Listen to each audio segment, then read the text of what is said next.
welcome back to BestTop's monthly lunch and learn, happening on the second or third Friday of every month. I'm Daphne, the program director at BestTop. So I believe some of you were there with us during our career summit that took place 2 weeks ago, and it's really nice to see some familiar names here again. So thanks for joining us during lunchtime today. So without further ado, let's get started. In the context of what we are talking about today, there are many things that we are trying to adapt to in the new normal. So from working from home to finding jobs in this challenging period, I guess the number one question that all job seekers would have right now is, are companies still hiring? So be it, is it full-time jobs or just internship positions? So it's really nice that we have Rome here with us today as our guest speaker, and it would be great to learn some tips on how we can better deal with the job search during this COVID-19 period. So let me introduce Rome. She's a Chief Impact Officer at SUTW Impact Consulting, a global speaker, a startup pitch coach, a brand storyteller. So she has coached many people, about 12,000 from all over the world, 25 countries. Wow. So I'm really happy to have you here with us today, Rome. Yeah, pleasure to be here, Daphne. So for the entire session today, it will be a bit different. We'll be running this in a Q&A format. So from the ground, if you have any questions, feel free to throw in the chat box below, where you click on more and you can it will direct you to the chat box. So for the first half of the session, I'll start off with some questions, and then the next half I'll pick up some questions from the chat box, and still feel free to add on at any point in time, or you could choose to unmute your mic if you'd like to speak. That would be lovely, actually. I think Daphne and I had a very nice arrangement where we said, let's make this 100% Q&A interactive. So what really helps me is to be able to see you. So thank you, Ikra. I see your face. If you feel comfortable and bandwidth is not an issue, please feel free to show your faces so I can see your responses as well. And do feel free to unmute yourself and ask a question, because chances are I will ask you more questions to understand your context before answering any of your questions. So do help us make this a very useful session for you. All right, and we promise that we are very authentic people, so we would like to make this as open and authentic and real as possible. Because I think job search is not just a functional thing, it's also an emotional, mental, cognitive battle raging inside each of us. So we want to be able to touch on some of the more human aspects too. So yeah, ask us anything, ask me anything really, AMA style. Yeah, that's really nice. Thanks, Rome. So yeah, we try to make it more interactive and engaging. So yeah, if let's say at any point in time you want to jump in, yeah, feel free to let us just unmute your mic and come in. Okay. So maybe I could just get the ball start rolling. Like I'll start off with the first question, which I have in my head, right?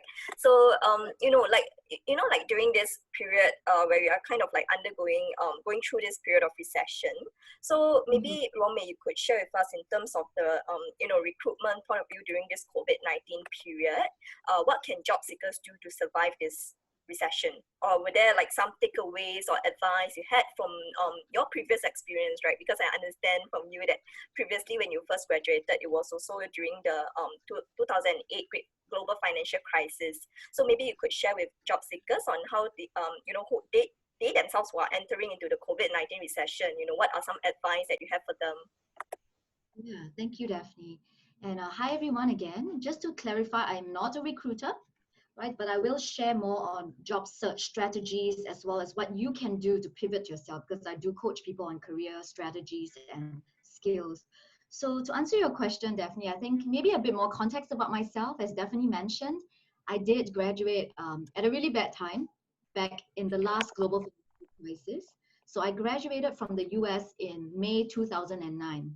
But as most of you would know, senior year, the entire year, senior year, after junior summer is when you already start hunting, you go for interviews, you send resumes, cover letters, you go through all the rounds in the hopes of securing a job before you even graduate. So being a great Asian, that's what I did for all my senior year, that's what we did. But you have to remember the US climate at that time, they were not hiring, there was the Buy American Act. Even my American friends with perfect GPAs had to wait 9 months after graduation to get hired. So what we, all of us felt, American or otherwise, felt was, we felt very discouraged, to be very honest. I think during the entire year, when you're working so hard, you are customizing every cover letter. right? You're targeting recruiters. You're not just spamming them. You're actually putting a lot of thought. You're even traveling to go for interviews at your own time and expense. For me personally, the harder part was not to get demoralized. The harder part was the mental war within myself to say, look, you got to keep your spirits up, and find ways, whether it's through finding your support circles, through friends, through family, through healthy outlets like exercising. I can't emphasize how important that is, because the moment you allow yourself to go into a demoralized, burnout, even depression mode, then you have a different battle altogether. And forget about the job search. The other battle is about a war of actually surviving. Right? So first, make sure you don't go down that mental slippery path. Ask yourself, what are my outlets? What are my support pillars? What are my vows? Right? That's one. Then on the functional side of things, I also had to be very practical. So I think first you also have to narrow down functionally. Okay. So for me, for example, the US, I was very clear. I wanted to only stay in New York or Boston. Right? And then I also gave myself some parameters. New York and Boston are extremely expensive cities, and I don't come from a rich family.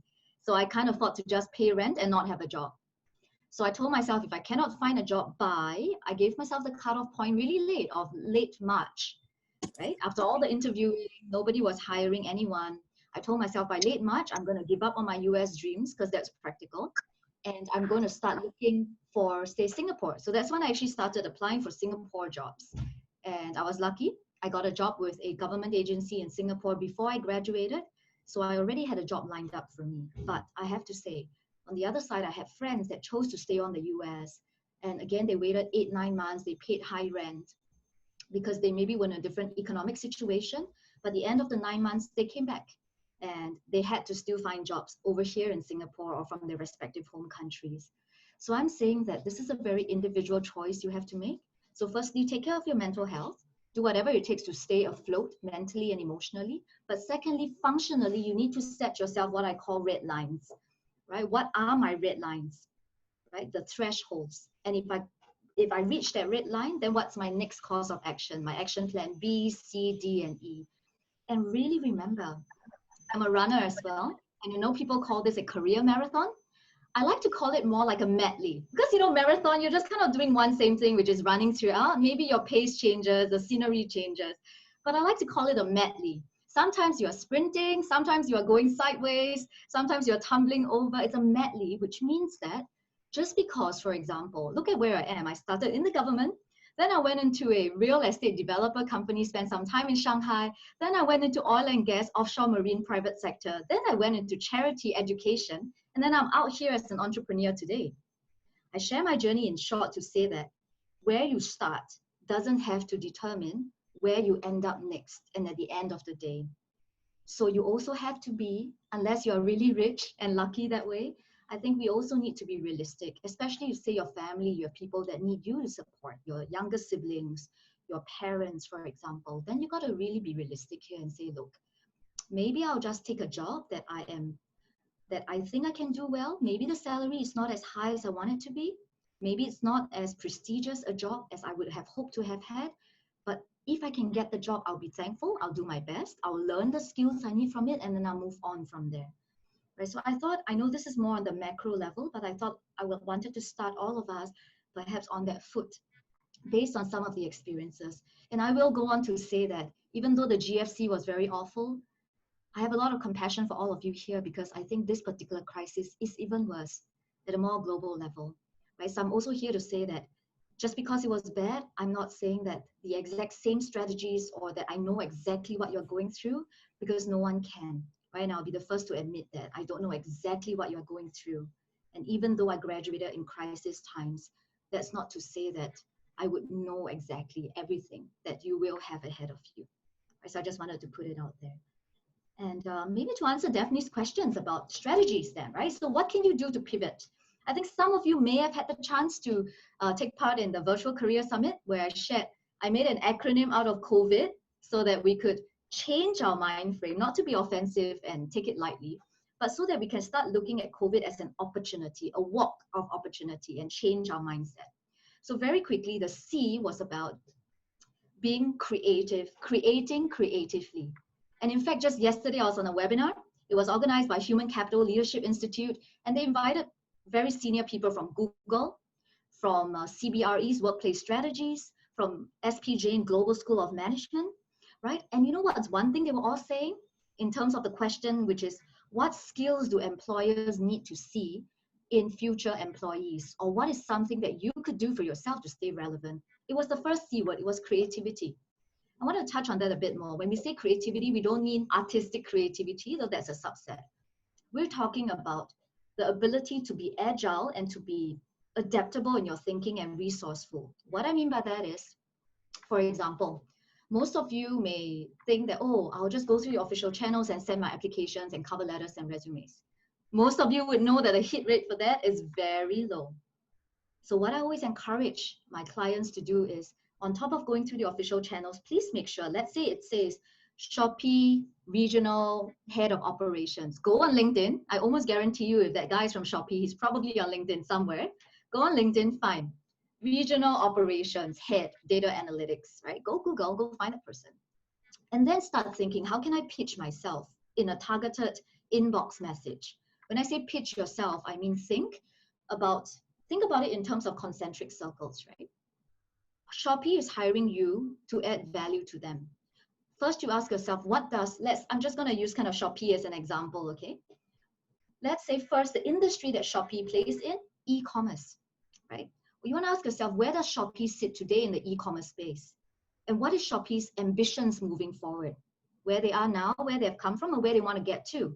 And in order to get to where Shopee wants to go, what kinds of skills and talents, what needs to happen for Shopee to fulfill their ambitions in the e-commerce industry?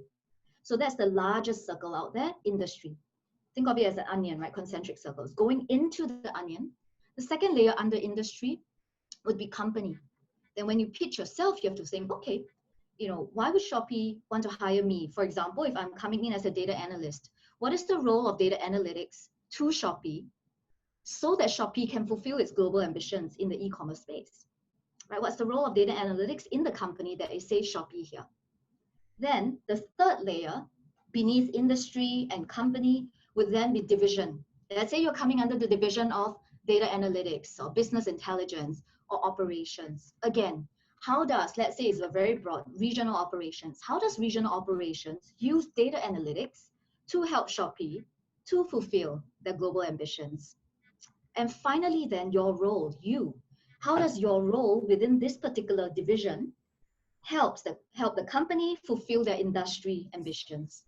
If you can think through these steps and pitch yourself, it doesn't have to be very long. At the end of the day, the message is very clear. It is, how can you do this job well, and in so doing, add value to the company so that they fulfill their industry and global ambitions? And if you can pitch yourself that way, the value is very clear. And I assure you that a large majority of job seekers are not doing that. So that's kind of just something I want you to think about, and we can talk more. I don't want to kind of do a one-way thing. We can talk more about the OVID of that COVID source, but I'll stop here for now, Daphne. Thank you, Romy. Yeah. So Romy just touched on the first letter, right? C, which stands for creativity. So I guess as we go on in the conversation, if let's say you have any questions regarding her formula, yeah, feel free to jump in. So maybe from my end, I like to also kind of understand, at this juncture now, a lot of the students, maybe not just students, but also the working professionals, they are kind of like in this state of like helplessness and anxiety right now. So let's say, for example, right, someone is looking for a job, and even after upgrading himself and honing the skills, learning whatever courses that is online now, he or she is still not landing any job. So what are this group of people that they are doing wrong, and if not, what should they do instead in order to actually boost their chances of getting employed? Mm-hmm. I think firstly, that question is hard to answer without actually understanding what they're already doing and not doing, right? So then I can say, what is it that they're doing wrong and possibly not doing? But there are a few usual mistakes. The first one is what I talked about already, which is kind of just being too obedient. And I'm just going to go through the official channels and that's it, and wait for them to get back to me. And maybe chase the recruiter with emails. It doesn't work that way, right? So kind of to build upon that, right? When I say follow up with the email strategy or inbox, once you send that targeted pitch to the decision maker, you want to also be respectful, and you preface it by saying, hi, I hope this is not too abrupt. but I'm very passionate about this role, and then go on to talk about how you can give value. Remind them that you have gone through the official channels already, so they don't see you as being possibly jumping the gun. And to just say, but I've gone through the official channels, but I wanted to reach out to you directly to communicate my passion and enthusiasm for this role. And I do hope that I'll get a chance to speak more to you and share some of us and exchange ideas at a face-to-face interview. So first is go beyond the usual channels, right? And that's what most people don't do when they perhaps cannot land jobs. The second thing is also kind of understand cycle. I think what I mean by cycle is, you know how usually, if you think about it, why is there a vacancy in the first place? Vacancies arise for two reasons. One, someone in that job left, there's a vacancy. Or two, it's a new headcount, which is a little bit more rare. Possible, but more rare. So in the first case, timing matters. You will notice that in traditional years, there are a lot more vacancies when bonus arrives and people, send in their letters and they leave after. So the cycle, and you need to bear that in mind so you don't get demoralized again, right? So traditionally, let's say if you had started to apply and look for jobs, you realize a lot more jobs come in maybe after Chinese New Year and also maybe after July. That kind of tends to be when people start to resign because they've gotten a performance bonus. In these particular times, of course, you have to remember that let's say a recruiter doesn't get back to you in 2 or 3 weeks, or HR doesn't. It might not be because they don't like you. I mean, this really happened to a friend of mine recently, very good, great candidate for a new role. And I told him, don't worry. You have to understand that your application went in, your last round went in just before Singapore eased back into phase 1 of circuit breaker. These guys are probably scrambling to readjust themselves. Give them a bit of time. They are also trying to get their core business back on track. And true enough, a few days after, he got called back for a second interview and things are moving a lot more quickly from there, right? So kind of secondly, just kind of bear that timing in mind. But thirdly, I want to say that don't rest on your laurels, right? If you're sending applications only, you're even doing all that targeted email stuff, don't stop there. Ask yourself, for example, if I want to prove that I can be a good data scientist and that data science can bring insights that produce revenue opportunities for a company, offer yourself up for free or for very cheaply to, say, a volunteer opportunity. So there are tons of ground-up opportunities and movements that have sprung up as a result of COVID, right, in our respective neighborhood. I guarantee a lot of them don't have the money for data science but could benefit from a data analyst. How do you convert the data insights into actionable points to bring in more people? Volunteer right into those organizations and say, hey, I've been following you online and I noticed that you have 250,000 new followers. I imagine that's a lot of data. What if I could take that data and, like, I use the Hawkers platform as an example. What if, right, I could take the data together and I realized that you actually had 20 hawkers within a 1 km radius of each other. Maybe then my AI on the back end, or I can design a package so that we offer them as a geographical location rather than 20 individual hawkers.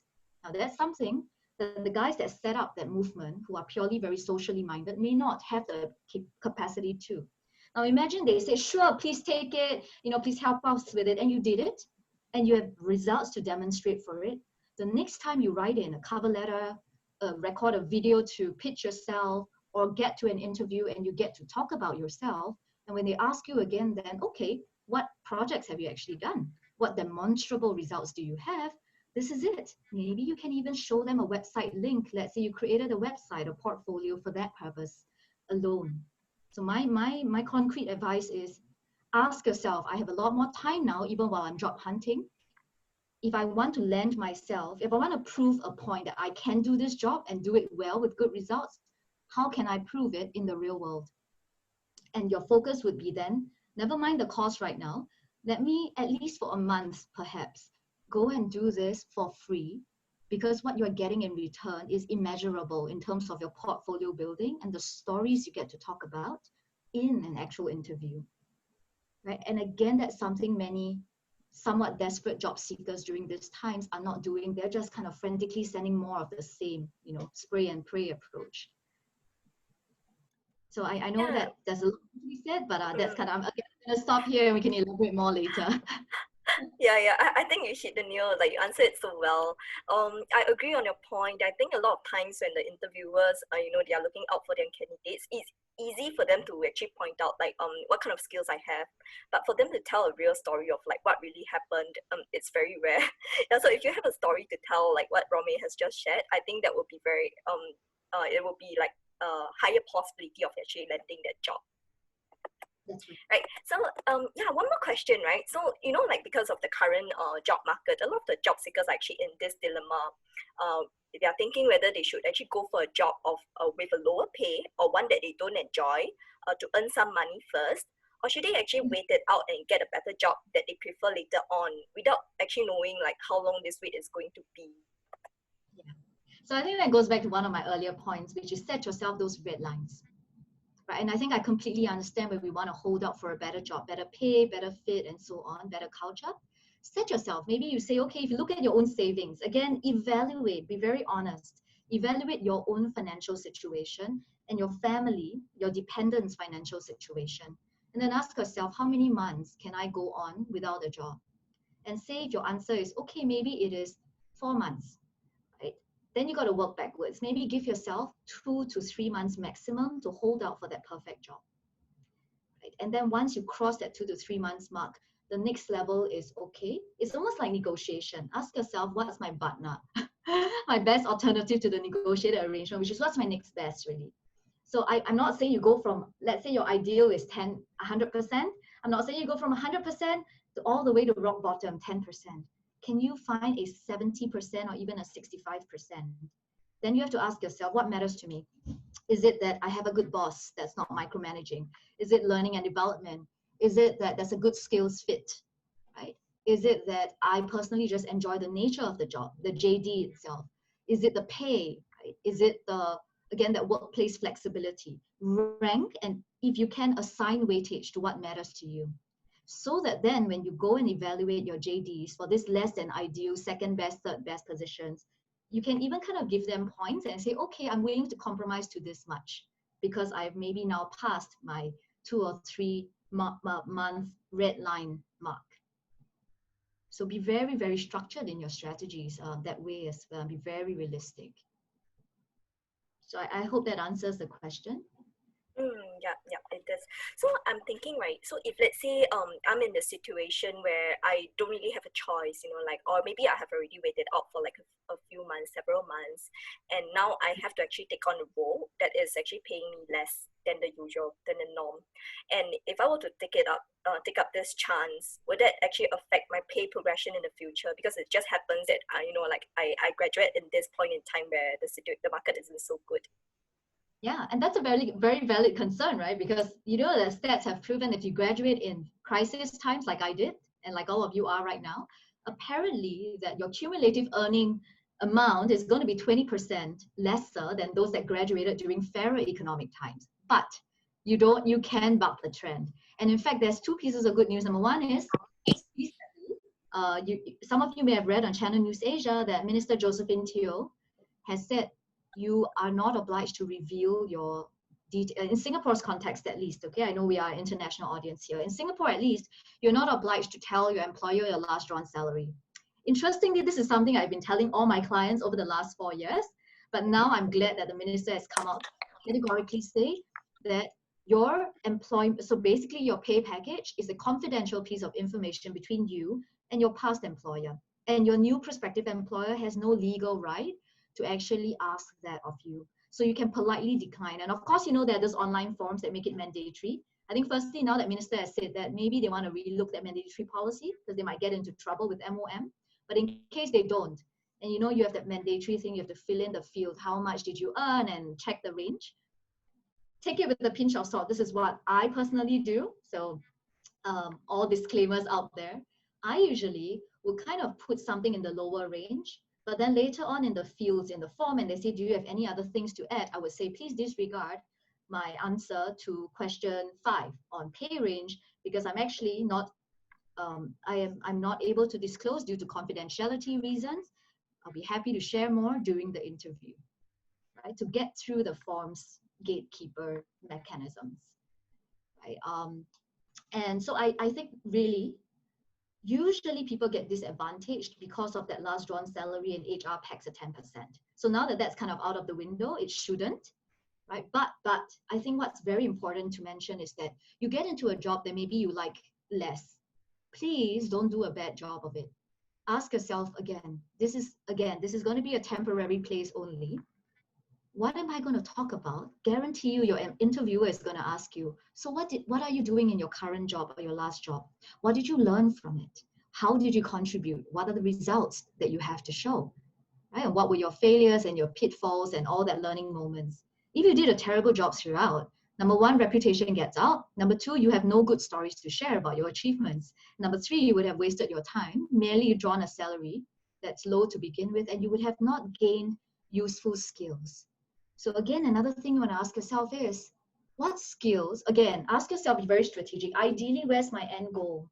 Let's say in a previous session, someone said, okay, they want to be they wanted to be an organizational psychologist in maybe the field of OD and HR next time. So I said, okay, maybe right now you're doing an admin or accounting role or customer relations. What skills can you get that would make you a good OD psychologist, right? A good OD psychologist needs to listen well, needs to be able to hold space for people's very difficult emotions, needs to be able to diffuse tension, right? Needs to be able to maybe diagnose issues in a very calm, structured manner.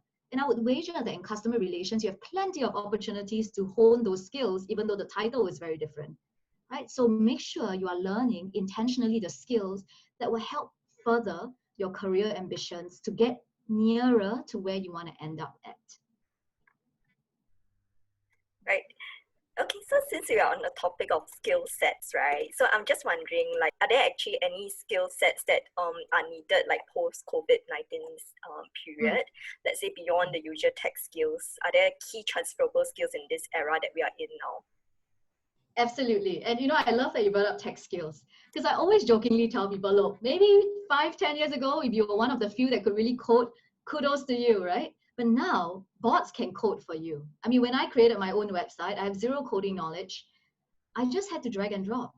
And unless you're at the top notch of coding, or your coding is a huge part of your work, I would say, sure, by all means, learn a bit of coding, but don't bank on it being a career unless you are really good. Because increasingly, coding is going to be, in a way, and I know it's controversial, but I think that unless you're really, really good, coding in a way is going to be a commodity. Because it's going to be a plugin. Very smart coders are going to design coding plugins that non-coders like myself can use. Right? So kind of be very strategic even about the tech skills that you want to gain and what they're going to help you in your core strength. Right? So what I mean by this is, again, let's say I use the HR example. If, let's say, you are doing HR and you are doing talent retention and development, right? You might want to learn enough coding so that, for example, you can talk to your consultants and your web developers. You might want to learn enough coding so that you can maybe convert all of the Excel sheets and employee information into data that can give you insights so that you know how to adjust your training and development programs for them. Very purposeful use of coding, but not coding or tech for tech's own sake. I think we need to be very clear on that. And then going back to Daphne, your question about other skills, I think other skills is 3 things I see being super important, right? That's transferable across all time, but especially now. Again, I want to go back to creativity. Why creative is, you know what's the big difference? My first 2, 3 jobs were in very large organizations. The beauty and the bad thing of big organizations is that they have a lot of resources. They can pay for resources. So in a way, the more you can pay for things, the less you have to be creative about things. Going back to what I said about constraints being beautiful. It's when you don't have money, you don't have time, you are constrained in your resources that you have to be resourceful. So I really realized that when I went into that charity organization later on, before I came out, and I still do that today, I'm very good at using free tools. Very, very good at hunting for bargains, free tools, Google Suite, invoicing apps, anything that's free that does my job well. Because I don't have the luxury of those big budgets like those fat cats out there, right? So first, and moving forward, even the fat cats, the big boys, are having budget issues, right? So if I were them, what would I love? I would love to have people that can help me to get the results I want, possibly even better, for free or at a fraction of the old cost. That is a way of being creative and resourceful. I want people like that. I want people and employees and staff that can say, hey boss, actually, we're paying $200 a month for this subscription. I found something that's completely free, or just $20 a month. Let's try that. Right. First, be creative in how you look for new solutions and package it to solve problems that maybe your bosses haven't even asked you to solve. Right? So that comes hand in hand with initiative and resourcefulness. The second thing is a related point, which is adaptability. I think, again, no bosses themselves are thrown into very unpredictable climates. We really need people that can do well with unpredictable situations, the whole VUCA world, right? Volatile, uncertain, and so on. And to stay calm at the same time. And finally, is resilient. Even as you are being creative and being resourceful and adapting, you know that you're going to get hit. You know that some of your ideas will be shot down. Right? You propose A, boss says no because of security reasons, like Zoom. Hey, boss, can we use Zoom? No, can do because cybersecurity issues. Okay, then how about Teams? Okay, but Teams, you can't really create breakout rooms as efficiently. Then the resourceful creative person will have to say, okay, I can create parallel call chats and maybe make a link such that it's a lot easier for people to jump in and out of calls as a manual option, right? Since we can't do Zoom. You have to be resilient even as you are being resourceful. You can't just stop at the first or second or third refusal to adopt a new idea. And I would say that, of course, the other stuff like being able to communicate, especially collaborate remotely, critical thinking, I think we know all of that. So I won't belabor those parts. But I just wanted to say car, right? Be a very good Ferrari car driver, creative, adaptable, and resilient. Yeah, it's pretty easy to remember CAR. And I think, I really agree on this point that soft skills actually, they are really much more important than hard skills, out in my perspective at least, because I do have a lot of clients, they don't feel so secure knowing that they don't have hard skills, they don't have technical skills. So yeah, but I think truly like soft skills are those that actually you carry on with you as key transferable skills with you in the next role. So since you are on this right now, I'm just wondering, right, in your own perspectives or based on your own experience, Romy, are there any industries or job functions that you think are slightly more recession-proof or evergreen? Yeah. And again, I just like to, I like to reframe our conversation. When we think of industries and job titles, let's break them down into tasks, component tasks. So let's take, most people think teaching is pretty recession proof, or even being a doctor is recession proof, right? Well, let's take teaching, for example, because we can all relate to that. Teaching, let's say that's the title and job description. If we broke it down into component tasks, what does a teacher have to do? A teacher may have to, all the admin stuff, take attendance, make sure people are coming, their homework, the marking and all that. But a teacher at the higher value end of the spectrum maybe needs to, if their kids are having a meltdown in class, or they come from a very difficult family background and they're acting out in class, right? The teacher needs to be able to navigate those. The teacher needs to be able to adjust her learning and teaching so that her student can learn in their own pace and in a way that they can best receive. So if you look at the component tasks, there are certain things that the teacher probably will be more than happy, say, AI, take this away, do it for me. I do all the attendance stuff, chase the parents, send automated messages to chase the parents, to chase the kids to do work. The teacher probably does not want to do that herself. Great, AI take over. The part that requires a little bit more human intelligence, flexibility, where there's no hard and fast answer, because every human is complex, everyone's situation is different, every personality is different, and so you need a very adaptable teacher. On the other hand, the very human aspects, I would say, would stay. That part of the job is more recession proof if and only if you are good at that part. So woe betide you if you're really good at all the admin stuff, but you're not very good at the human aspects. That's where I would start to worry a little bit. I would encourage you to work on the human aspects of things. On the other hand, right, we do also have some of the young entrepreneurs who are actually looking to stay adaptable in the new norm. So do you have any advice on how they can continue to stay competitive and, like to ride through this challenging period altogether? When you say young entrepreneurs, help me understand, what is their pain point right now? What are these challenges of these entrepreneurs? Yeah, I would think that some of the business owners will be that how they are going to pivot their business, because what they're actually currently doing is actually not is faced with some challenges at this juncture. So, you know, when they think about pivoting their business, what are some of the ways in which they can do, or they could expand their own horizons? Yeah, I think first two things then. As entrepreneurs, you have to ask yourself, let's take a very classic example. If you are an entrepreneur in the travel space or hospitality space, you're in big trouble.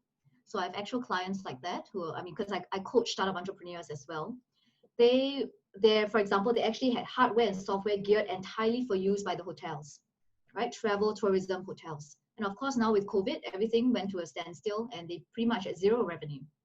So what they did was ask themselves, if I look at my core technology and the skills I have as a team and the track record and traction I've accumulated over the last few years or months, what do I have again that's transferable? So in this particular case, they said, well, actually, we have teleconferencing abilities, we have a hardware interface, it actually plays music, it actually even has disinfecting properties, it can disinfect the place. At the same time, so they ask themselves, okay, who in this COVID situation or lockdown situation or post-COVID era can benefit from it? And so they repurposed. Note that they didn't change their tech by much. They actually repurposed it so that, and they pitched it to, for example, elderly homes or to social organizations where they needed to maybe, or even adult caregivers, where they needed to communicate with their elderly parents. And these parents may not have smartphones, they may not have data or Wi-Fi at home, right? And they say, look, we'll put this device there and you can remotely talk to them through the device. You can choose to play music.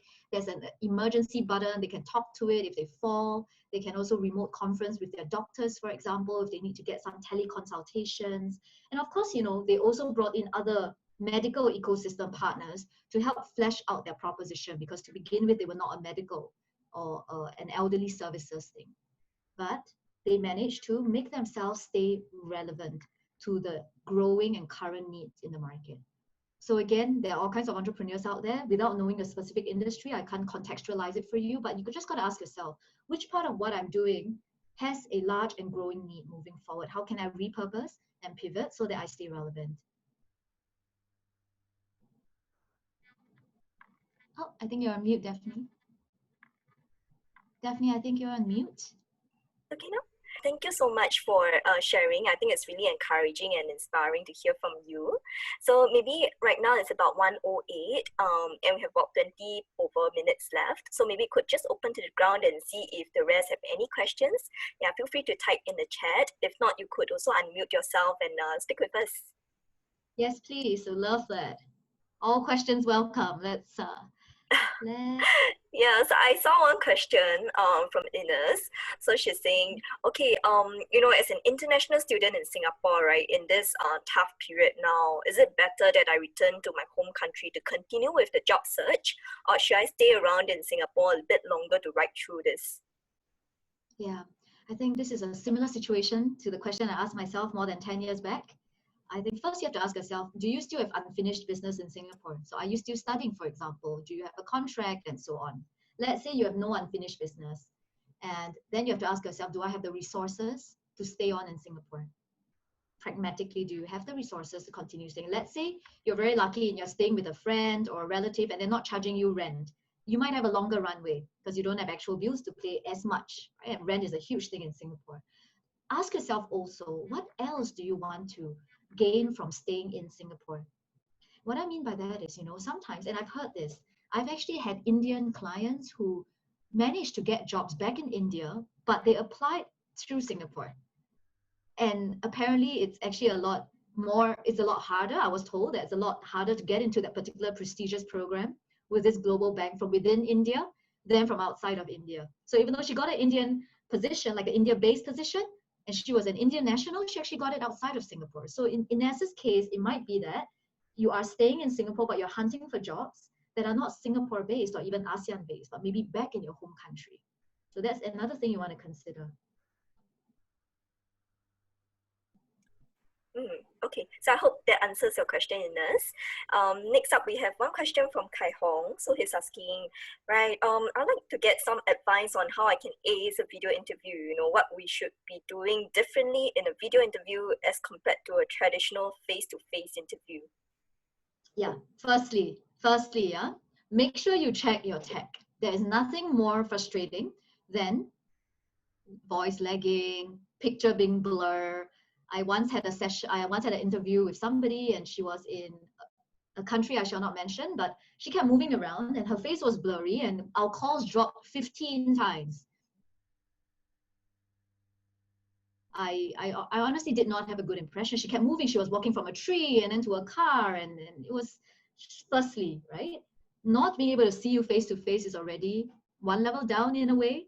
Don't make it any more difficult. So check your tech, very important. Make sure that nobody comes and, unless that's your intention, make sure nobody interferes with you, like the BBC newscaster. I mean, it turned out well for him, but just make sure no one interferes. And that the third thing is, I would say, okay, this is very important. I would say that you want to practice because it's very unnatural sometimes for people to be speaking to a screen, right? So there are two kinds of video interviews. One where it's like this, imagine the other person has put their face on and you get some sort of visual feedback. That helps a lot to replicate that face-to-face feeling. But if you are talking to yourself, like let's say you are going through one of those video interviewing software, right, where they give you 2 minutes to answer a question like higher view. What people stumble at is A, being concise because you have a 2-minute cutoff usually. Number two, being structured in their answers. It's very easy to ramble. Number three, feeling anxious because you're not getting any visual feedback like the usual nods or the smiles to know if your points are landing the right way. So I think for that, you want to practice. When I say practice, I mean you want to go on, say for example, higher view, you can set up a free account. You just want to practice, record yourself even and play it back. Do you cringe? It's normal to cringe. What would you like to change about your speed, your gesture, your volume, your pitch, your tone, and all of that? But I think most importantly, guys, it's just think of it. This virtual thing is just a format, but you still want to let your natural personality shine. So don't let yourself be tripped up. I know some people say, imagine if I talk to you like that. I'm just staring straight at my video camera. It's very unnerving, isn't it, after a while? Some people like it.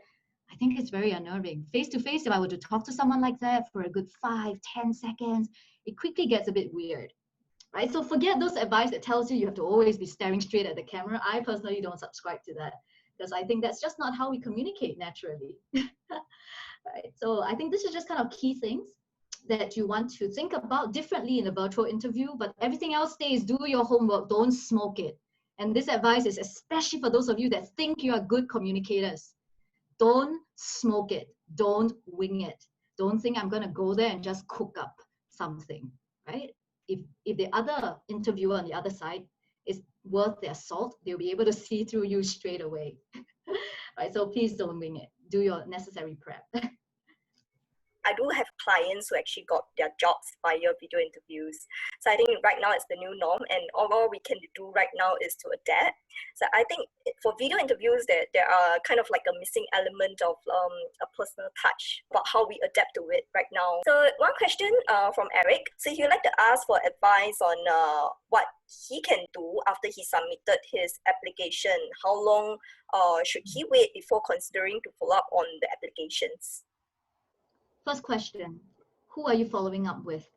Right, so again, varying advice. I would say that if say you're submitting it to an external recruiter or even an internal one, I would say about 1 week is fair, because if you follow up the next day, people might feel that you are pressuring them a little bit.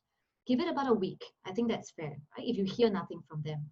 However, that strategy that I talked about, where you go straight to the decision maker and you concurrently pitch, that can be as soon a day or two after you submit the official channels. Again, also sometimes the window for application is very narrow and the window for consideration is very narrow.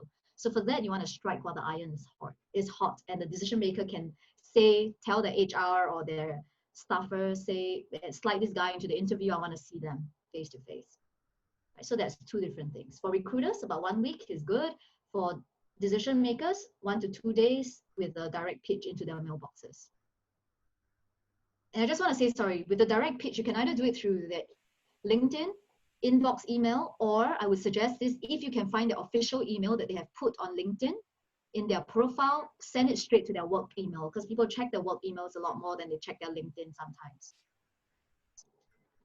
if they do have a way to actually hunt down the hiring manager's email, right, would you suggest that they email directly to the hiring manager? It shows that Yes, they are actually very resourceful, right? that is what I'm suggesting. But again, be respectful on how you broach it, like I said earlier. We just, I apologize if this comes across as a rub, but I wanted to, and then continue your pitch.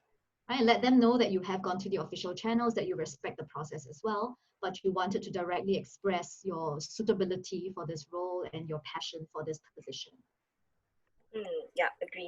So I think like maybe they could also start off their email saying something like, oh, like I believe you are very overwhelmed at work and you may have missed my application, instead of just jumping in to ask if whether the party has received the application. I think the former feels more like like you are more resourceful, like there's a difference, and then whereas the later feels more like, oh, I owe you a living, like they owe you something. I think you're talking about recruitment, not the decision maker. What you just said applies to following up with the recruiter or the HR person. Yeah, But for the so I think maybe my earlier question was, is it better, that we hunt down the direct hiring manager's email, or is it better that we just get in touch with the recruiter who is the main point of contact? I personally always go with the decision maker because, to be very pragmatic, the budget, unless you are a group management associate, it doesn't come from the group. It comes from the hiring manager's budget. So I would always hunt down the hiring manager. And in so doing, I'm not going to assume that they are because most of the time the hiring manager doesn't see, especially if they're the senior, they're the director or the head of the department, they're not going to be at the early stages of the process. So I wouldn't even open by saying, you might have missed my application, because they're not involved at that early stage. I would straight away say, hi, I saw that at the job post, I applied for that. I've gone through the official channels, but I hope you don't find it abrupt that I'm taking this extra step to reach out to you to directly convey and express my enthusiasm or passion and relevance for the job. So that phrasing is very delicate and it matters a lot. Of course, when you chase the recruiter on a parallel track that's 1 week after, you can then say, hi, I understand you might be very overwhelmed now. That's where definitely your opening works on the recruiter, but not on the hiring manager. Yeah, I see. So it's two entirely different approaches between the hiring manager and the recruiter. Yes, because I think we would, especially if you're going to, when I say the actual decision maker, and not just a junior hiring manager, we might be a bit presumptuous to think that the applications are floated to them early on, because usually they're not. There are many more layers of gatekeepers before it reaches them. But on the other hand, on the recruiters end, right, they don't really have any hiring power or decision making power, right? So even if we were to reach out and ask the recruiters, they might also have to wait around to see if the hiring managers have already decided or not. I go with the one that gets the result. I never approach a recruiter, because I think unless it's an internal recruiter, different story. I usually don't go to the recruiters, to be very honest, unless I think that recruiter has some influence to wield with the organization. Otherwise, like you said, it's a big ding dong again, right? Because they don't really have power at the end of the day. I apologize if there are any recruiters in the room here. It's not to bash your profession. I think you're doing something good, but from a purely job seeking efficiency perspective, I would go straight to the decision maker respectfully to ask. Yeah, that's very true. So how about those that are actually waiting around for an interview offer? They have already completed their interviews and they are now waiting around. So are there any tips for them to actually keep the relationship warm for this whole period? Sorry, say that again. They've gotten their offer or not gotten their offer?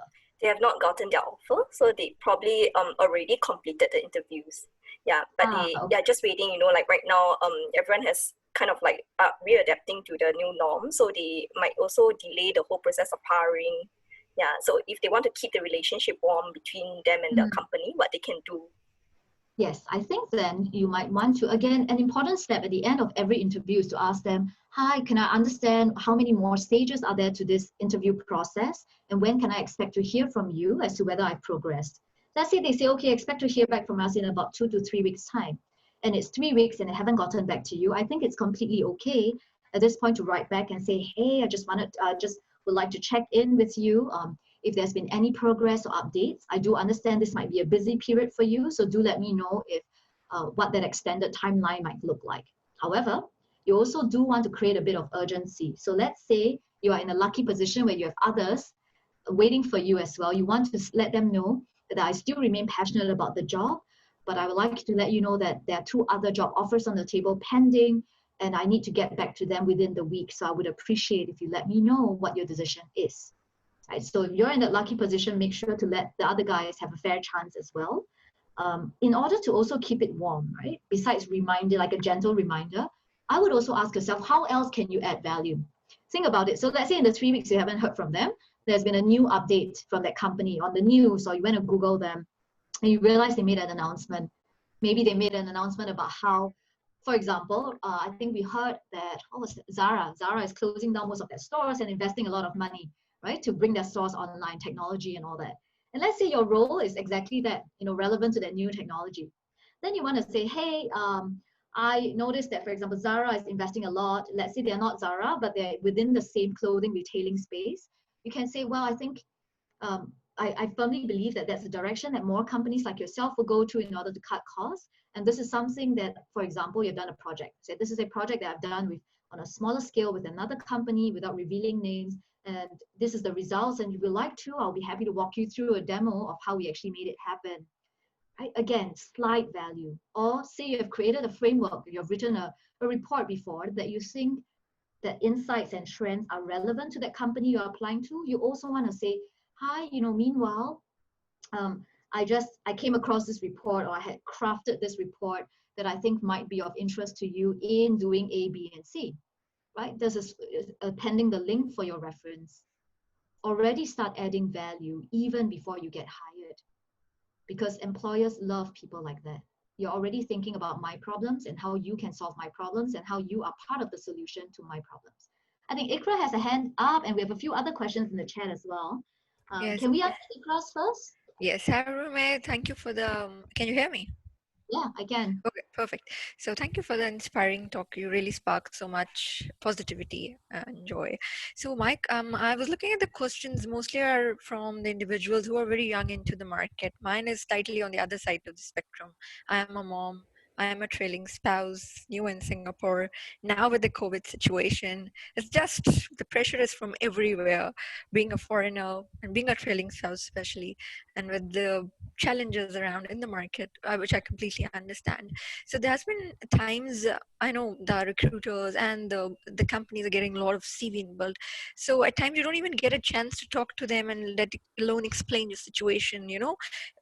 Talking to someone versus sending a document is slightly different. So how do you improve the chances? I know the networking helps and all these sort of things help, but at times even you're left with no option other than staying positive, like I am. But any other tips for that to actually get your CV on the table of the recruiter or that of a hiring manager? Anything for Hmm. those moms like me? Thank you so much, Ikra. And I think you are it's like you said, it's more than a double whammy, isn't it? It's many things coming at the same time. You're looking really good, by the way. So keep up Thank you. that rate. Thank you. I would say I haven't talked about one more thing, which is the real secret weapon. And you touched on it a bit, Ikra, which is go through trusted contacts. We all know, just think about it. When, as a mom, Ikra, when you ask for, hey, which baby cradle should I buy, right? Or which milk formula should I buy, assuming this is a new product, you would always trust the recommendations of people whom you know have good judgment. It's the same thing in recruitment and employment, right? It makes a huge difference when, so for example, Ikra, in your case, say you want to apply for a job in Google, right, in a particular part of Google. You want to go look, rack your brain, who in my personal professional networks, even on LinkedIn, right, do I know that I could possibly ask them to put in a good word for me to the hiring manager and say, hey, there's this lady called Ikra. She just recently applied. Now I know Ikra from this is this, and I think she should be a pretty good fit. Why don't you just give her a look? At least take a look at the resume. That ups your chances significantly more. That's the gold standard, right? You know what I talked about, direct pitching them in the inbox. That's one notch above, not doing anything or cold emailing. But if you can get an insider trusted contact of the hiring manager to pitch you for the guy to take a look, that's as good as you can get in terms of really accelerating your chances. And this strategy has been proven to work time and time again. And in fact, as mid-career hires like you, Ikra, if you interview all your other mid-career friends and you ask them, how did you get your current job? 7 out of 10 times at least, it's that, oh, I knew this guy from a previous company, and when they moved to a new company, they brought me in. Or, you know, they knew that I was hunting for a job and they knew of a vacancy somewhere else, and they told the guy to take a look at my resume, and the rest was history. I went in and I pitched myself, but getting that foot in the door came through that trusted referral. So whether you're mid-career or you're rather junior, we all have connections. Tap on them respectfully, okay? Don't manipulate. And I just want to say this thing. If you only use your connections, if you only call them and you are nice to them when you need something from them, you're going to have no connections at the end of the day. Don't treat people like commodities. For those people that have a use and throw approach, very soon there'll be no one to use and no one to throw for them. So always make sure you are cultivating authentic, deep, give and take relationships throughout. It is a bank account. You can only draw upon an account where you have money and deposits in. Okay, so Ikra, I suppose that by now you have a lot to draw upon by this stage of your life. So ask yourself, where's the richness? Who can I ask to do that trusted referral for me? Thank you, Ikra. And Daphne, I think that we have several other questions in the chat that I would hope to get to. Yes. Are there any questions from the chat that you want to answer, or I will just pick from here? Actually, because so far we have been talking a lot about the specificities of it, you know, recruitment and all that. I wanted to get to the productivity part. I think someone had, I think Gao Fang, right? Yeah, and advice for being an effective employee working remotely. How do you stay productive and motivated? Guys, I think this is, like it or not, we will either move into a blended approach, or some of us may even work majority of our time from home, remote or remotely. And for somebody, because as an entrepreneur, I have been working from everywhere that has a Wi-Fi for at least 4 years now. What helps me is, firstly, it always starts with the mindset, right? In the past, I used to be very hard on myself, and I think that I have to be productive all the time, right? All the time. But that's, guys, we're human. That's just not possible. If you look at the science behind it, we ebb and flow. We cannot be doing intense work 100% of the time with 100% focus. So you need to come up with your own rituals. Ask yourself, let's say, if your boss is very understanding, and they say, I don't care when and how you get it done, so long as it gets done well, then let's say you're really a night owl and you do your best job at 2, 3 a.m. in the morning, fine. By all means, work at 2, 3 a.m., sleep to a bit later the next morning. In the morning, you know that you're a bit groggy. Some people are very productive in the morning, some people are very groggy. If you're the groggy kind, start with the brainless task, like, I have to do my admin, get it out of the way. And what you're doing is starting a positive momentum. But you need to start with understanding your own rituals. Productivity experts out there would say, eat your frogs first, right? Start with the biggest task that you have to do and get it out of the way. I know for a fact some of you are not like that. I know friends that tell me I don't function until after 11 a.m. Right? Anything before 11, I'm quite useless. I can't think. Don't talk to me. I'm grouchy. If that's you, great. Work remotely, work on the tasks that require very little of your effort until your system wakes up. Then you do the higher value added tasks. Create rituals and stick to them. Be kind to yourself. I can't emphasize this enough, because there are days when you're going to be doing 200% work, and other days you'll be doing maybe 30 and 40%. And that's okay, because net, they even out. So make sure you create enough buffers, right, when you plan your timelines as well. I would say other things, again, finding your support pillars, exercising, again, finding out what works to help you stay productive and motivated. Yeah, starts with understanding your rituals, so understanding yourself and your needs, and then coming up with rituals for that. And then not being too hard on yourself when some of the rituals fail, because that in itself is very unproductive, to beat yourself up over not doing something, because then you're doubly wasting time and energy that way. Yeah, in fact, like such energy and time can be saved, right, on maybe more on like positive encouragement for yourself once you complete a task or something. So I think people have different ways in which they recharge themselves. Yeah, some people they want to exercise to recharge and things like that. You got something to say? Yeah, I did. I was just reminded of this thing. If all of you just Google this, Zeigarnik effect, Z-E-I-G, sorry, I might be massacring the pronunciation, okay? Z-E-I-G-A-R-N-I-K, Zeigarnik. I think it's pronounced Zeigarnik because it's a Slavic language. The Zeigarnik effect essentially says that our mind abhors a vacuum. You know how we try and connect the dots?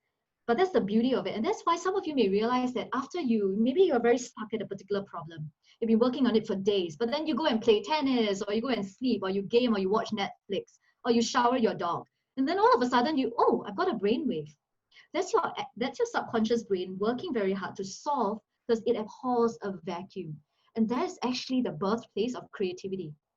So what I'm saying is, some days when you feel that you cannot be as productive, allow yourself to just do other things that top up your tank. And actually, that might be the most productive thing you can do for yourself in cracking that problem. I speak this from experience.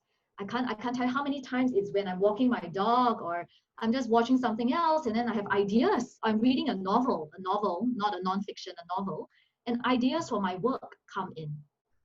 Right? So as humans, we are wonderfully made that way, right? So don't bucket yourself into silos.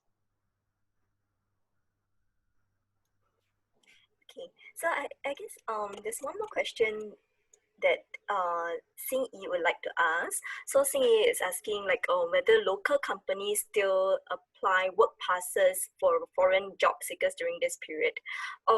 Yeah, I'm not sure from your experience, Romy, but maybe I can share more from BestTop's perspective, because we do have students who are international students holding on to student pass, and they have gotten their e-pass during this period because they have not left Singapore. How about from your experience, Romy? Have you encountered? Yeah, so personally, I think it very much depends on the company. I've heard of companies that apply for it. I've heard of those that don't.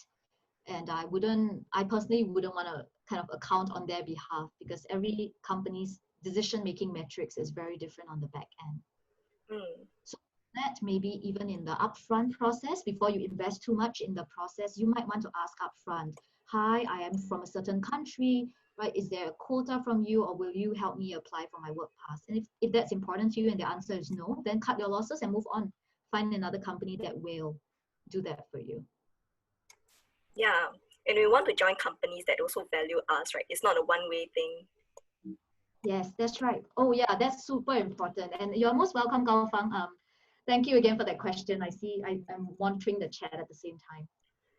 Yes, I think I can't emphasize this enough.